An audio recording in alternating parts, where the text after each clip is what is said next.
going to show you an activity today that goes with the book Lacey Walker, The Nonstop Talker. And what I chose to do instead of buying the book, the actual book, is I bought a digital copy of it because I wanted to be able to project it on my interactive screen. So I just went to Barnes & Noble online and bought the Nook book, and then I downloaded it onto my iPad. And it's just a neat way to have a book. I also like to have the actual copies of it in my classroom too for students to look back through and be able to use, but it's awesome to have the digital one. You can zoom into it. Some of the digital books that you get will highlight the words as they're read to support struggling readers. So that's the first thing that I did, was to buy this book, Lacey Walker, The Nonstop Talker. There's also a couple, I think, YouTube recordings of this book, so you can use that also. That's another great way to support readers in case they need to hear it more than one time.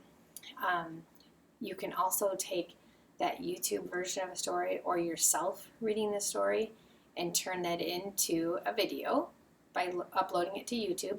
And you could take that URL then and make your own QR code of you reading the story or of just using the YouTube. So some options, and all to support literacy, which is really awesome. Okay, so when you're done reading this story, I usually like to read it a couple of times. We talk about all the elements of the story.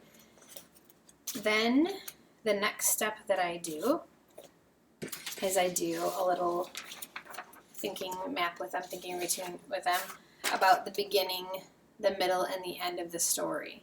And there's also a craftivity that goes along with this. So in the end, they actually make a Lacey Walker, the Nonstop Talker.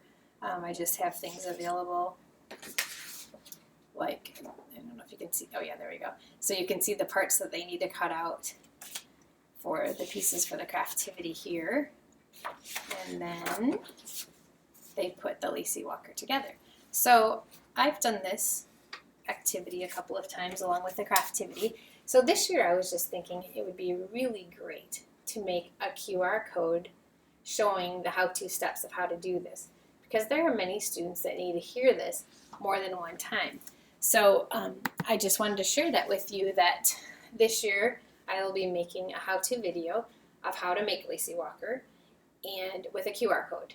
So all the steps will be a video making this. And what I would like to do also is have a couple of the Sparkler students, when they finish, have them start creating a video on how they made their Lacey Walker. And that way, if you had any students miss this activity, because you know as well as I do, students get pulled for all different reasons, they could come back in and watch that video and be able to do the craftivity also.